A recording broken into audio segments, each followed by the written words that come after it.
tWoTCast. Right now, this mic is so... It's really quiet. It's so very quiet. quiet. It would be better for me to not use it at all. If you want, you might want to give me more. More, yes, more. That's what I like. I'll take even more. Can we shut the doors, please? Five talking on the microphone. So with us today is Patrick Rothfuss, everybody.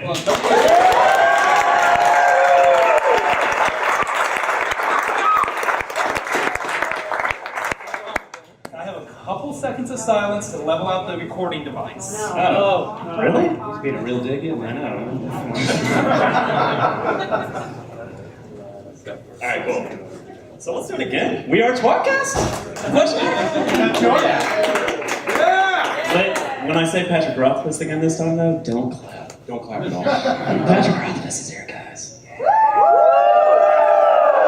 Alright, no, say not to cheer either. I'd like to do it where everyone goes, Can we do it second take?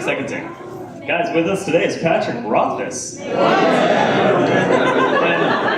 That's better. He's the guest of honor here, as you guys well know, and he's his amazing King Killer Chronicle, day 1 and 2, and hopefully 3, 4, 5, 6, 7, 8, 9, 10, 11, 12, 13, and 14. And let's be honest, day 10 will be really weird and not really fit with the rest of it. So, we're going to do a brief interview real quick, and then basically we're just going to open it up for Q&A. So I guess maybe if we all wander around with the mic, I don't know how that's going to work, but maybe you guys should just talk loudly. I'll be able to hear you if you ask your question. I'll repeat it into the mic so everyone else. There you go. See, you know He's done this. and he's going to take over at that point. So, without further ado, I'm Joe, and here's my fellow toastmaster, Jono Coleman. Jono. And our guest of honor, Patrick Rothfuss.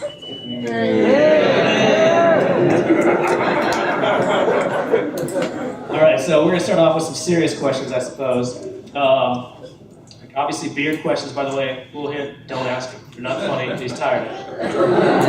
Yeah. That wasn't a joke, he's really tired. Yeah. I actually, they said, anything we can ask, do you want to skip? And I used to say, oh, whatever, because the truth is I love, like, the stranger the question, the better.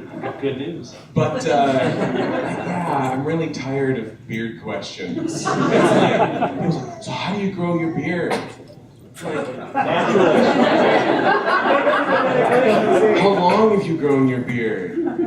Like, how long have you grown your hair? So you answer a question with a question. Oh yeah, I'm a dick like that. I think you're on the right podcast. Well, let's start it out with this first question asked by the audience member, me. So we're here at JordanCon. How honored are you to be a guest of honor? 8.5. Okay. That's good. 8.5 inches. That's a lot of excitement there. Were you ever a big Jordan fan, or I mean, there's no shame in saying no. You just won't have a lot of friends here. Yeah, the truth is, I started reading them back in '94-ish. Yeah. And I had the first 2, and I read them, and I liked them. And then I didn't have the third one, and so I didn't read the third one. I did other stuff, like start my own book. And I had never gone back. Mostly because for a long time, I have a cheese grater of a memory. And so with a long series, I have to read up to the new book. And once it got up to like 7, 8, and I'm like, It gets past that too. if I start now at book 9, that means when book 10 comes out, I'm going to have to read them all over again. Yeah. And I just didn't have time for that in my life. Well, you got that now, right? You're not busy writing. If we want to start a blood feud between 2 fandoms, that's what I could say. I'm taking 2 months off my own writing to just, read the Wheel of Time. And that's how all the books just disappear. Well, so it's interesting to read the inspiration. I noticed, though, that you don't really mention a lot of Harry Potter. It's pretty obvious that your books are influenced by Harry Potter. Yes. These books started as Harry Potter fanfic. Yeah. Is there a reason why you don't really talk a lot about J.K. Rowling in your? It's legal reasons. Yeah, I can understand that. Yeah, her estate is fierce. I have heard, but I just think it'd be a little bit fair if you're right. The university. Oh yeah, Clearly. Yeah, I mean, obviously. That's the part where we play the Mr. Rogers changing clothes. Do we have that far? No, the Rogers estate is also very fierce.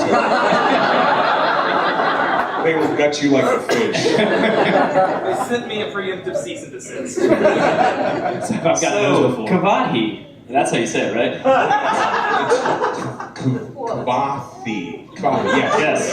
I'm glad you can say it. Yeah. He's got red hair. So does Ron Weasley. Talk about that.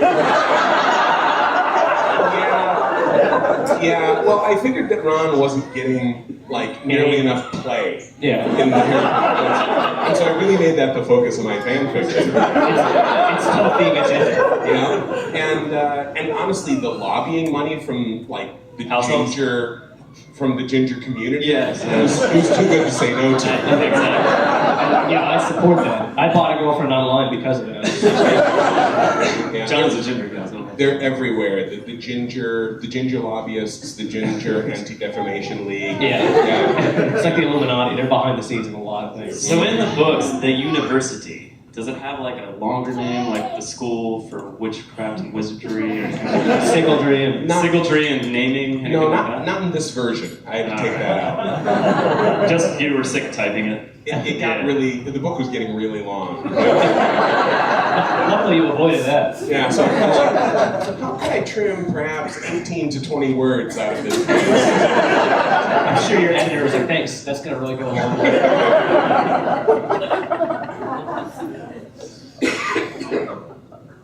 Let's see here. Hold on, our professionalism is on display again. Yeah. So how annoyed was your editor when you had that chapter when everyone was talking about the pegs and all that in the first book? With the redneck accent? Yeah. Oh man, actually my editor wasn't bothered nearly as much as my foreign translators. Because they're like, what language is that the hardest?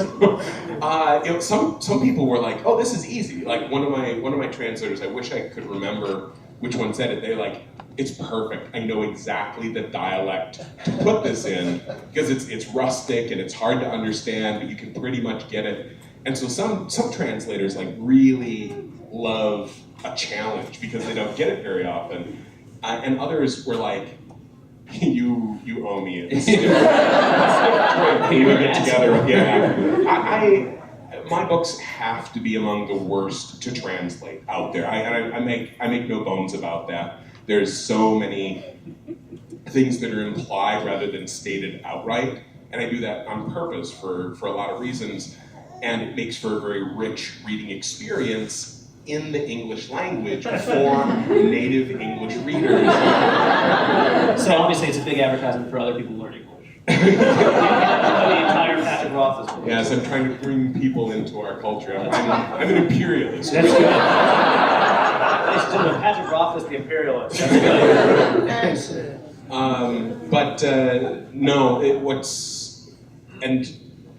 Someday I might compile the translator forum logs, because I did start a forum just to interact with translators once they started to bring up these subjects, and I sweat cold. It was before Name of the Wind was ever actually published. The Dutch were translating it, and Dutch is relatively easy because it's comparatively close to English, as opposed to say Chinese, And so she sends me. She's like, we're really not supposed to do this, but I really had to ask you some questions.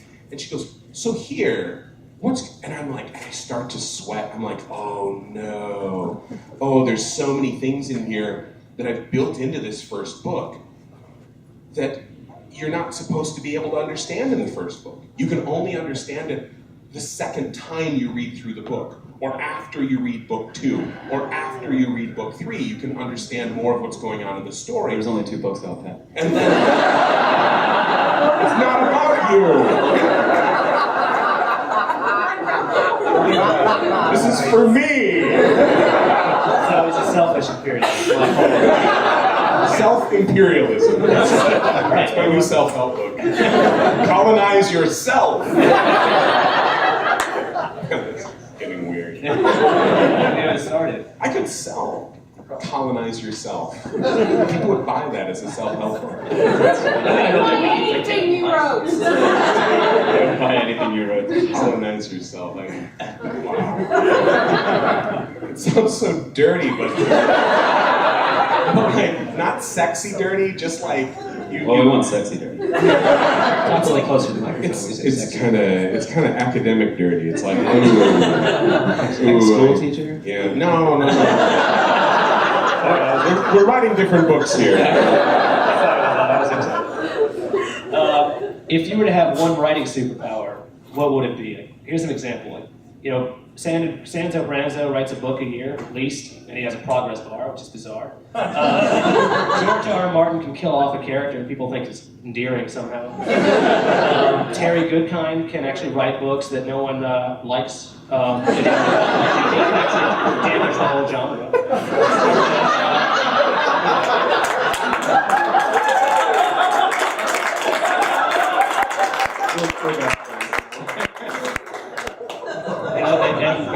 And Jordan was actually able to have books come out after his death, and they're incredible. So, which I guess goes back to Seth. That is a superpower. So, what would you choose? You know, for pure practicality, I would eat a piece of Brandon Sanderson's liver. Drinks, that's a pretty healthy choice. To get a piece of his power. I've had some really great talks with Brandon over the years. We get together for dinner every once in a while when we overlap at a con, and I said to him once, I'm like, could you quit writing so fast? Because you really make my life hard. You make me look like a real chump. That's okay. But he was really cool about it. He's like, I'm a compulsive writer. And I'm like, oh, in that context it makes way better sense because I'm a compulsive reviser. So he drafts, just blazes this fiery trail. And that's not what I do so much. It's I draft, and then I revise the book 300 times. And so, if you put the two of us together into some sort of, giant robot that would write... Like Voltron. Like Voltron. So now the Voltron people are coming after us. I'm trying to... Blazing sword is coming in. I'm trying to keep us out of court here. But it would either be really amazing or nothing would ever get done. So you're saying you can improve Brandon Sanderson's writing, so he's saying? I'm saying that I really wish that I could get him to draft me, a solid book, and then I would endlessly fiddle with it. That's what I'm good at it. So in a different direction, okay? So you guys want to have some questions with Patrick Rothfuss here? Who has a question? Anybody? Hands are going up. This is gonna snowball. I've noticed in my experience, some people read your books that people are very split on the Dena relationship. What determines the split? Why do some people like it and some people hate it? That's an interesting question. Yeah, there's no more divisive character than Dena. Is it because she's a woman? Actually, that is a big piece of it. That joke amazingly landed and yet didn't at the same time. It's almost like half the audience is women. Yeah. Well, it's just disgusting. Truthfully, we've got a real problem in fantasy with how we perceive women, how women show up in fantasy. It's a huge sickness that's pervasive in the culture, which is actually reflected of the U.S. and the fact that we have a huge problem with how we perceive and deal with women in our larger culture. Not to get all political and shit here, but it's just the simple truth. And for example, in the second book, for those of you that haven't read it, sorry, spoilers. You have 3 years, okay? But there's sex in it, and I get people emailing me, and they're like, I thought that you It's like, you were going somewhere, you were redefining the genre, you were my favorite author, and then there's butts. or it's like, it's like, my daughter, liked your book, now I can't let her read this second book. And I'm like, Sex is gross, you know that. I'm like, Kvothe kills like 40 fucking people.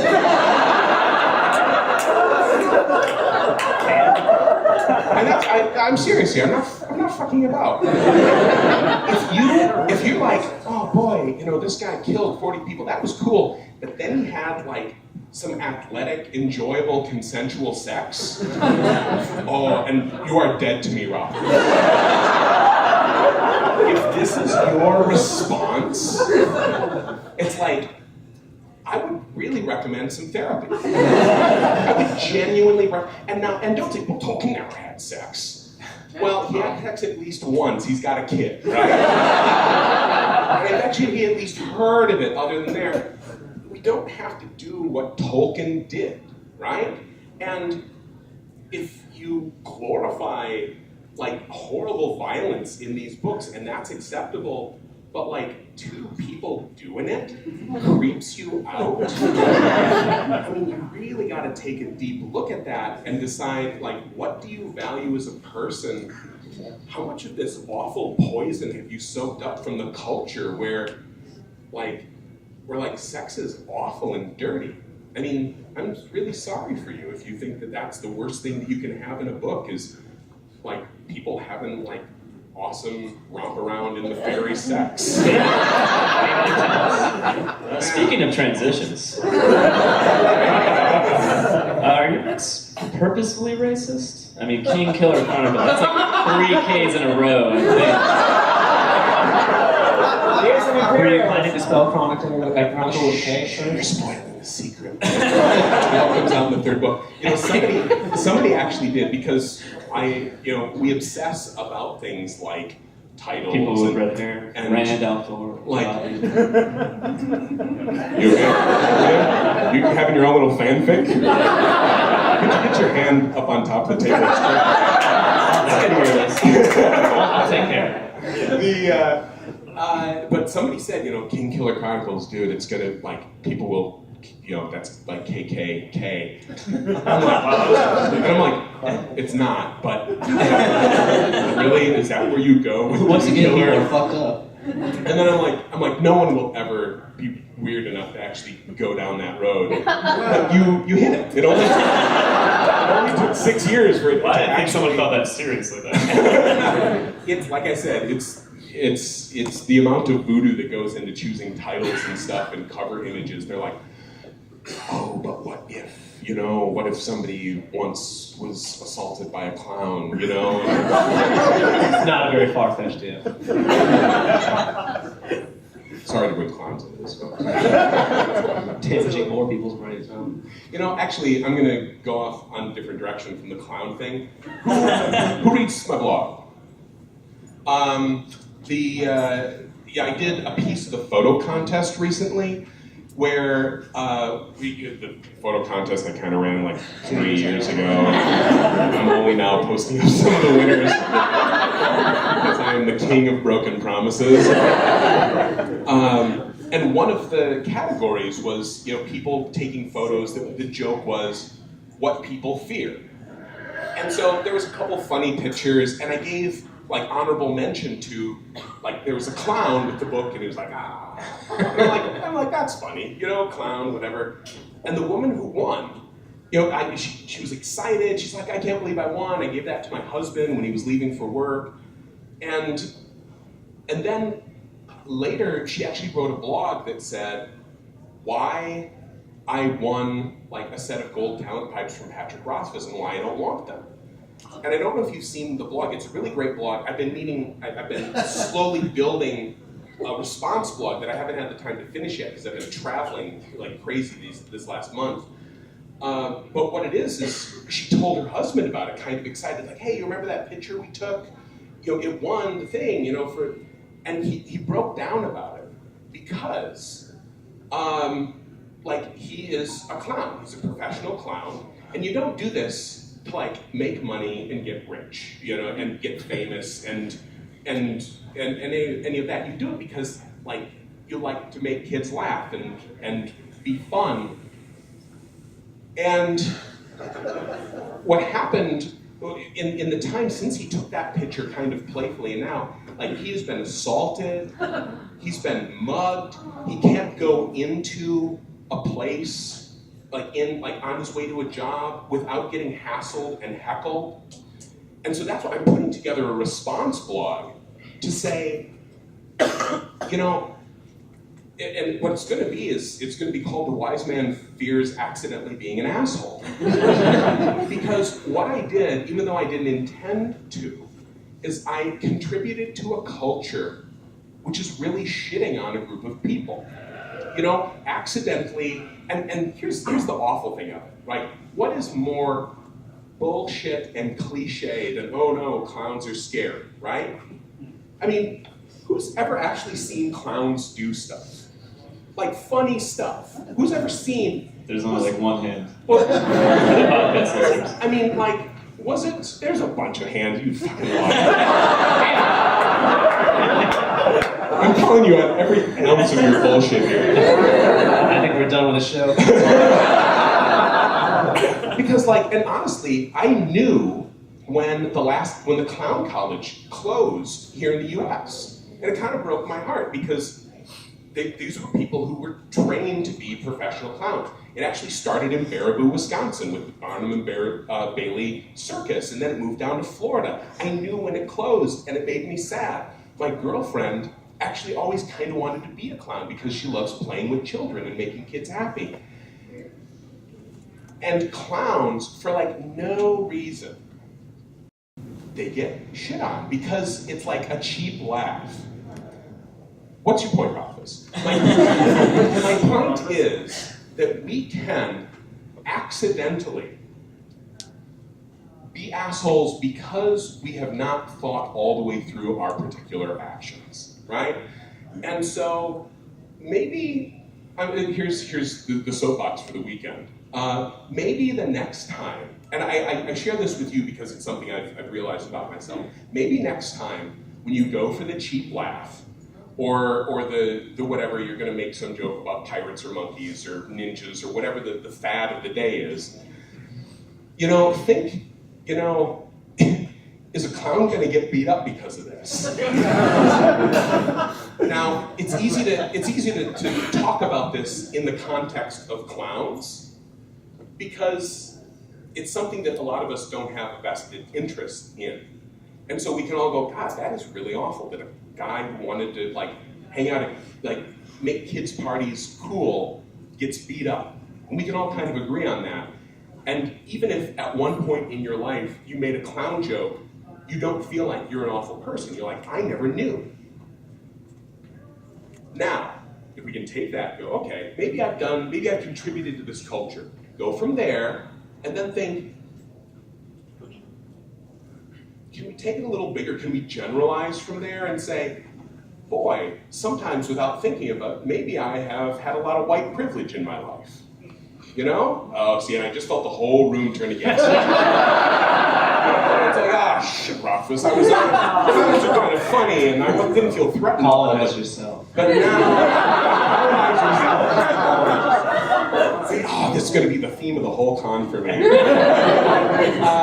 But you know, think about that poor clown going to work, trying to get a sandwich at a bar, and people throw shit at him. You know, that's sad.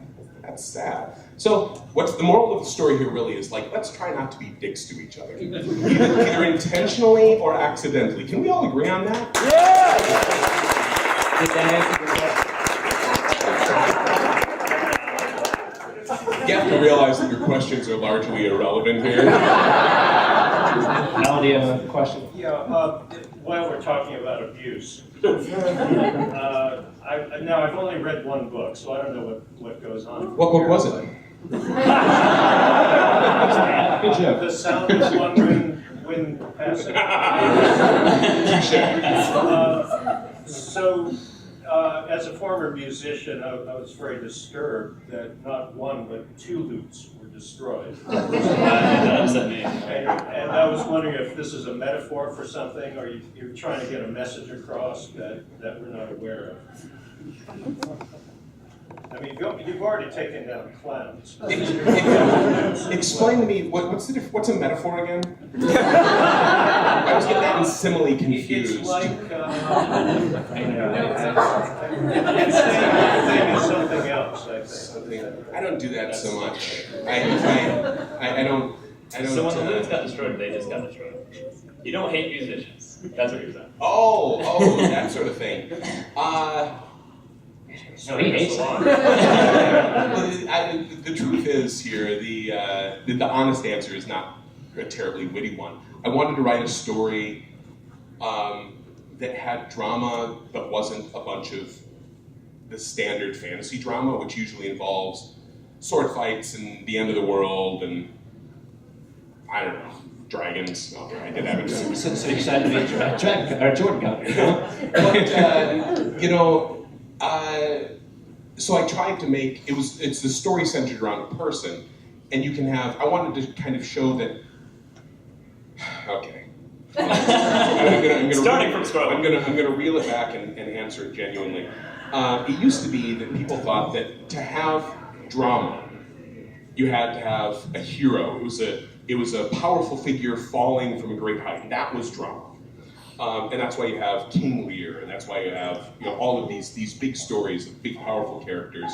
And if you weren't doing that, you were doing comedy, and that was the breakdown. And then eventually, literature figured out you didn't need that. You could have a very compelling drama that was about like a regular person living their life. And fantasy is a much younger genre than the novel in general, or however you splice that. But fantasy seemed to be kind of behind the curve in recognizing that you do not need necessarily, armies of goblins and the end of the world and apocalypse and an evil wizard just wants to destroy everything. And who would want to destroy everything? There's a few people. Why do you like Dark One, Voldemort. But where would you keep your shit? Even Voldemort has to have some 8-tracks or something, and if he destroys the world, then where does he keep those? See, it's a huge plot hole. Where's J.K. Rowling? And so, if you're going to tell a story with drama that doesn't involve the end of the world or the clash of nations or something like that, it has to be about the person. And so that means that you have to make the drama big for the person. And for a musician, what is worse? There's nothing worse. There's nothing more horrifying. And even non-musicians can get that, right? Even those of us that don't play an instrument, there's this veneration of an instrument. You've held a guitar even if you can't play one, and you're like, it's almost a magical thing. It's almost a person. And to have that destroyed, honestly, that's way bigger than, armies clashing half the time. So what you're saying is that the lute represented a part of his emotional. The lute symbolizes. Let's not do that. Nobody likes that. Nobody likes that. You've exposed the pustule of his emotion from childhood. And by smashing that, you wiped away the pus, so we all could see. What I was really, I was looking to counterpoint the surrealism of the underlying metaphor. The neologism of portmanteau? I believe that's a type of cheese. We have hands. I have two. We need one question at a time. I can't hold more than that. Also, keep in mind that your question will only be indirectly answered. About how you write, whether it's a person in a subconscious way or Oh, yeah. Okay, if you don't want to do that, I have another one. Well, here's the thing. Am I on a panel about how to do writing? No, not at all. No, I'm serious. Later on in the con. Oh, Yes. later on. Yes, you are. Yes. Number two. You're on more than prose. Let's do that one there. That'll be Okay. writing specific. Okay, number two then. The other one is, is every time I see a bent neck loot associated with your books, it breaks my heart. Yeah, it's a little irritating. Why did you pick a straight neck? Well, the only reason you had those cantilevered necks on the Baroque lutes is because they didn't have the technology to make like a long straight neck. And you had courses of strings because they didn't have the technology for like metal strings and the long neck that would support the torsion of a metal string. But in my world, they do. They have like really good technology, so you can have like a long neck instrument. You don't need that bent over thing, which always looked kind of dorky to me. And like, what's the point of being a musician if like you don't look a little bit rock star? So, but you know, the truth is when you say lute, like what comes into everyone's head is that Baroque, like big kettle belly, cantilevered neck, stubby thing. And I'm constantly trying to like push that back. And you know, whenever anyone does professional art for it, I'm like, here is your photo reference. It should look like more like an Opharion or something like that. You can Google that out, the rest of you. And, You spell O-P-H, you can Google up the spelling. But yeah, I put a fair amount of work into like designing the realistic neck of the Trooper's lute. And I'm actually talking to a luthier who, like the guy who makes like crazy guitars and he's really good at it and he's really bored with making normal guitars, to see if he might want to take a crack at like designing like a functioning Trooper's lute. Yeah, that'd be cool. Yeah. Guy with sunglasses on his head. She's taking off, so I guess you're done. Yes, sir. We can't identify you anymore. You've kind of attracted the Wheel of Time fandom, and we can be a little crazy. I noticed, especially the Theorylanders, I noticed once you got your Tor.com reread going on, we all just kind of flocked there and dissected almost sentence by sentence through your prose. Is that something you expected, and does that change the way you plan on writing future books? 3, 4, 5, 6, 7. It hasn't changed the way I plan on writing. I didn't necessarily expect it to happen online, coordinated by another professional writer. That was a shocker. But honestly, I wrote the books so that you could read them and just enjoy them, you know, like on a beach if you wanted to. But I also wrote them so that, like, if you were the sort of person who wants to like really read a book and then you read it a second time looking for stuff, there'd be stuff there for you that was worth finding. And if you're the sort of person who wants to read it a third time and maybe like put some Post-its in there and then compare like the different foreign languages and what it might reflect or something, it's like, well, that's there too for you if you really want it. But it's not essential for the enjoyment of the book. I will admit,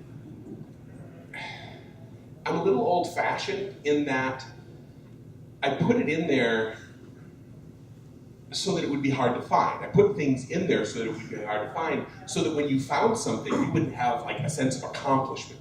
You'd be like, you'd read through it, and who like maybe read through it twice, and on the second read through, you saw something, and you're like, oh, and didn't you feel kind of awesome that you'd found that?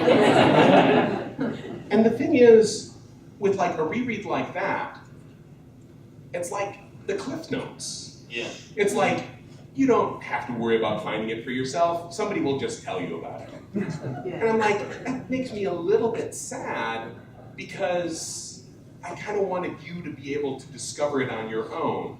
That's why I did it that way. I didn't, if I would have just wanted you to know all this stuff on the first read through, I would have written it like for dumb people. I would have written it like Cliff Notes and then like put footnotes in and say, by the way.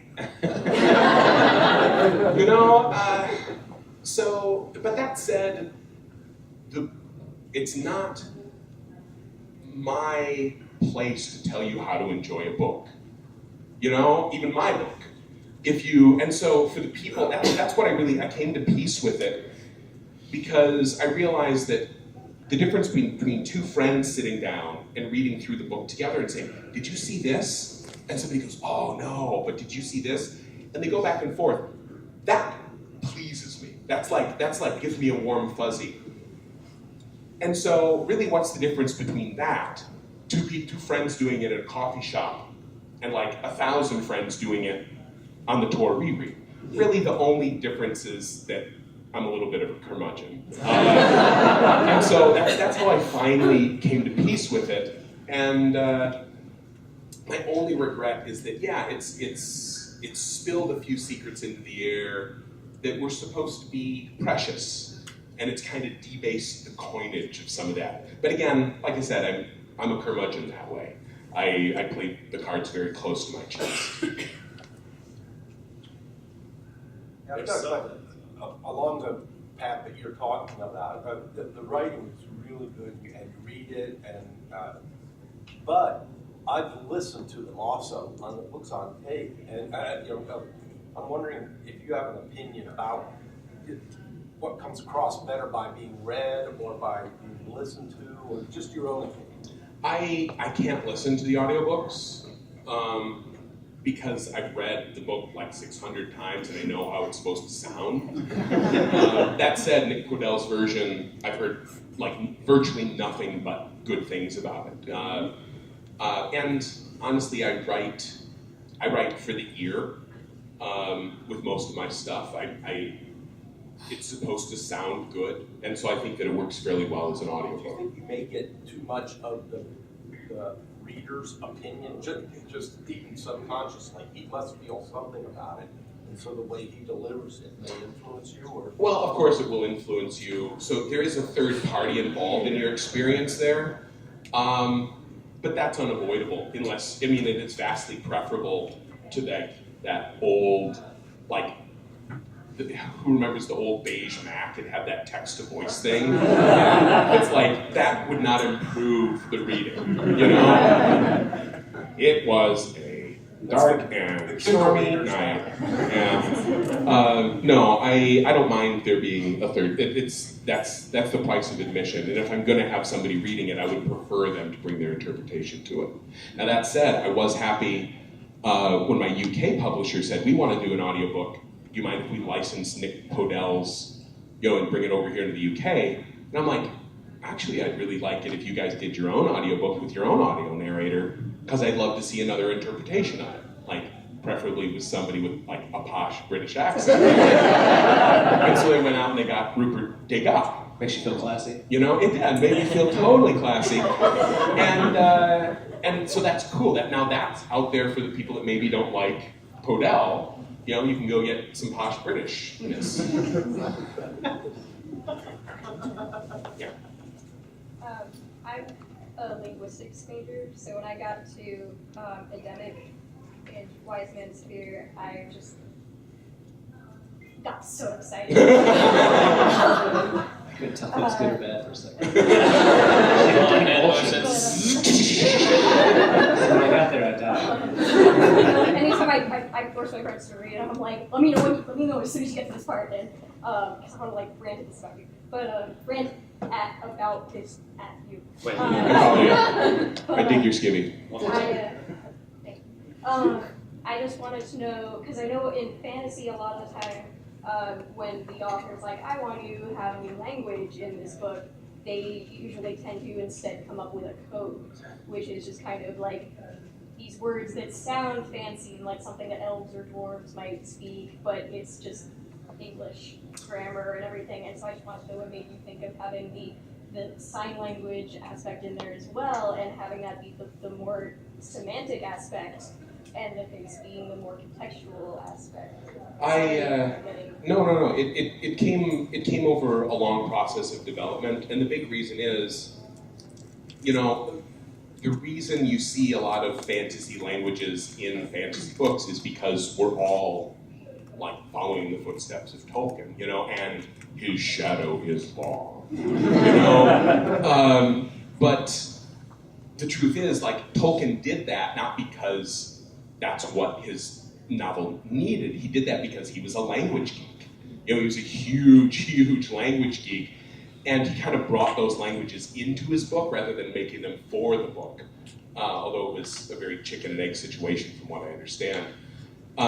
Me, I'm a language geek, but I'm not a linguist in any sense. I have no real desire to create a functioning illogical grammar from the ground up and take it through 2,000 years of historical evolution or whatever. Because honestly, I barely understand the rules of English grammar. And I say that, I say that truthfully. I mean, most native users, it's like, who here really gets the nominative case? It's like, you don't need to unless you learn another language. If you're a native user of English, it's like, you just nominative naturally. And you generative when you need to, if you know what I mean. And that was for the 3 linguists out there. But what I wanted to do instead of, because I knew I couldn't play Tolkien's game as well as Tolkien could, I'm like, let's make a language for a culture that's legitimately different. It's not like, you know, as different as Germany is from France. That's kind of different, but it's not really different. Like, let's make an entirely different culture. And of course they're gonna have different traditions, and of course there's gonna be a different language. But let's like really make it other. You know, that's what I wanted to bring into the book. So that's where that came from. And it took a while to get there. Did you get a lot of questions about the weird mating, not sex thing to have children? You know, I was at JordanCon a couple of weeks ago and somebody asked the question about the man mothers. Yeah. And I went off, I was highly caffeinated at that point. And I went off on like a 15-minute screed that started, and mind you, this was JordanCon, it's Harvard's sci-fi con. And this was during the keynote. They said, do keynote. I'm like, a keynote? I go, how about Q&A? And they're like, sure. So somebody says, what the hell's up with this whole man mother thing? So I started on, I kind of like just held forth on a topic like I do. And the launching point was, you know, a lot of you people that think that you're scientists really aren't. That's a good start. That was a strong start. That was my thesis statement. I was like starting off on the white people here. Yeah, right. So this is Harvard's sci-fi fantasy con. So this is all like engineers and chemists and whatever. A lot of you people that think that you're scientists really aren't scientists. And here's why. And as soon as I said it, I could feel the air start to crystallize around me with like loathing and disbelief and dismay and disgust. And I'm like, all right, let's ride this. So I did like the brief history of science as it has evolved, and how the fact that you think that you know things and you're really smart, but you actually take most things on faith, just like the religious people that you revile so much and you think that you're better than, and blah, blah, blah, blah, blah. And towards the end, you know, they were alongside me, but for a while there it was some dark water. I'm like, can I make it across this lake before I am devoured? So we'll find that on YouTube, right? I wish somebody had taped that. I don't think anybody did. Probably edited that out. We have time for like 1, maybe 2 questions, depending on how quickly Rothfuss gets out. I'll try to answer a couple real quick. I don't know if it's a quick question. My parents were singers growing up. That's correct. When I first read, when I read your book, I was spellbound for those first 200 pages, and I wanted to know where did your understanding of that livelihood come from? In other words, it felt very authentic. I mean, I felt like I lost myself in those first ones because that was my childhood in many ways. So where did that come from? How did you get there? Was it just you read a bunch of books? I make shit up for a living.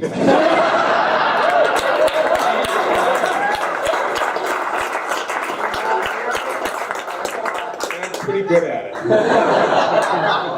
about your work on torment, and does it help to take breaks on other projects and works on other projects? It does really help. It's sort of like a palate cleanser. Sometimes you get so tied up, tangled up in a project, especially a project this big. I mean, who remembers the third Matrix movie, right? Who is now hysterically blind and deaf and cannot remember the third Matrix movie? We don't want that, do we? And part of the reason that happens is because you get obsessed, you're under deadline, you have to produce, and there's a technical term for what can happen to artists. It's called getting lost up your own ass. And that's when you get so involved in your own cleverness that you just Isn't that an attempt to colonize yourself? Yes. Real good bringing that back. And so that's why I've really learned that the writing is much better if occasionally I take a little time and I'm like, oh, I've got a great idea for a story. I used to say, no, I can't write that story. I gotta practice my violin. And so I was like that kid who had to stay inside when everyone else was playing and like work on my fucking second book. And now I'm like, no, this is a cool story. I want to tell it. And in telling it, like, I actually end up with a cool story and my craft improves. You know, I recently wrote an Ari novella, and I learned a ton about like writing third person, which is going to be really important for me later in my career, because I can't write all first person books for the rest of my life. You're supposed to say a third person. Pat Rothfuss can't. Well trained. Yeah. So yeah, it's very important, I think, for all creative types to not feel trapped in their projects. I'm gonna get some people in towards the back here. Yeah. How closely related is both college experience with your own college experience, and like, are there certain characters that are definitely people from school that you're calling out? Like, No. You're not even on the bang of guys. No, it's a reasonable assumption that like, oh, Rothfuss went to college for a long time. This book happens in kind of a college. Obviously, it's autobiographical. No, absolutely not. And I don't pull people from the real world into my books. I think that's a really bad creative choice. I was just wondering how do you kind of handle and cope with having little children and while you're writing, and do they do a lot of inspiration when you're writing? They're a constant distraction. I'm sure they're inspired by the answer. And I'm constantly racked with guilt that I'm not spending enough time with my children.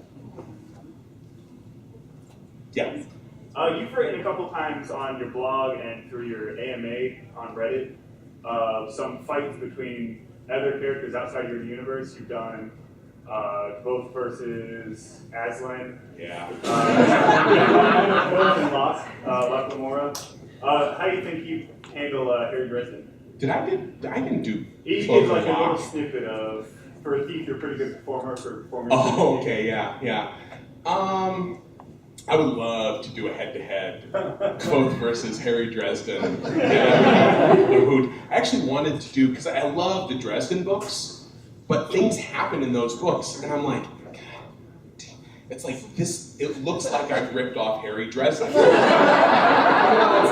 like I never read Harry Dresden. I started to read it after my first book was published, and like what it says on his door, his office door, it's like, you know, Harry Dresden, private investigator, like no love potions, no horoscopes or something like that. It looks just like what was on Ben's wagon in the early chapters of the first book. I remember opening up and reading that, and I'm like, God damn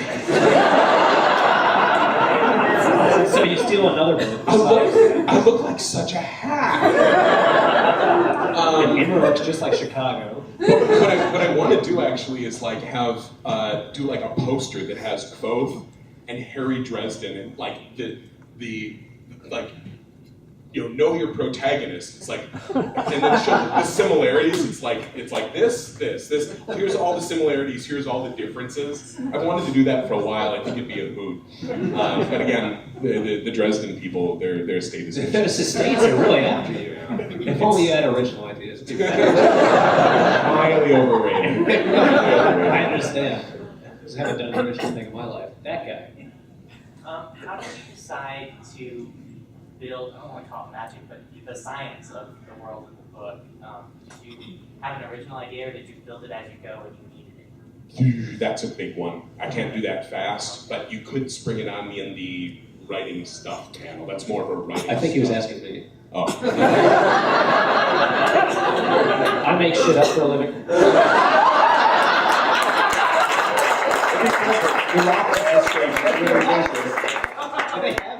Rothko. Crushing tomorrow's dreams today. That's all I know. One more real quick. Okay, real quick. I recently read The Dark Deep Below, loved it, but I got the limited edition with all your notes at the end. And I loved reading through your descriptions of how the page should look and your different ideas. Is it harder for you to write in that way, or is it harder for you to write in more of the prose-oriented way? They're both hard. I mean, any time you're exercising your craft and trying to produce. Oh, the question was, he's read the second Princess book, The Dark of Deep Below, and he got the version that has my original script in the back, where I was describing how I wanted the artist to draw the pages. And so he said, which is harder, writing that sort of script or writing my own prose? They're both hard. When I'm doing it all myself, it's hard because I'm doing all the lifting. It's all me, it's all my prose. When I'm doing it with somebody else, in some ways it's easier because I'm like, make this awesome and cool, do it. And then he comes back and I'm like, different and more blue and more cool, you know? And so, it's collaborative, and so I don't have to do the heavy lifting, but I'm not in complete control.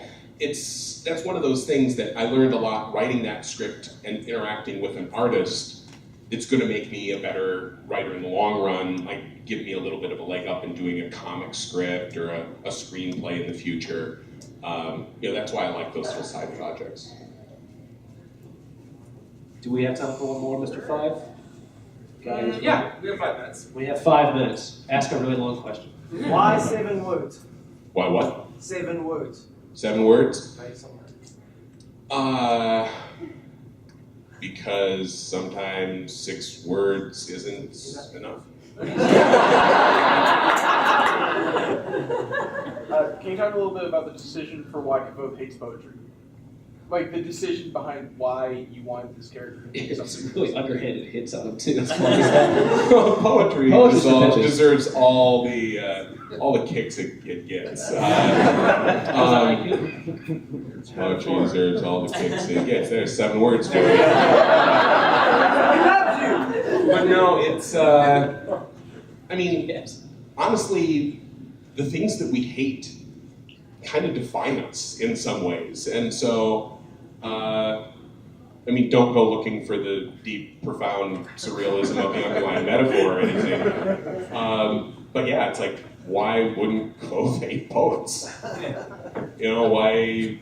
We're all full of irrational hatreds towards things, and that's a relatively harmless thing for him to have an axe to grind about. Well, you say that now with the clown scene. That's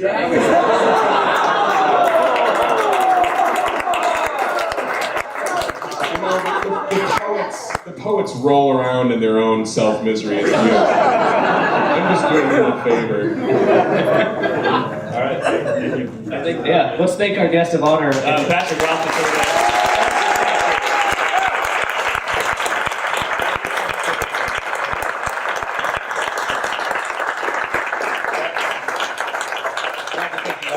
We only had like 5 questions, so it's good that you guys were here. The rest of you would really complete hour. Really bad. I have at least 20 beard questions left. That's all we have. Beard questions. I'll see you guys around. All right, yeah, thanks guys.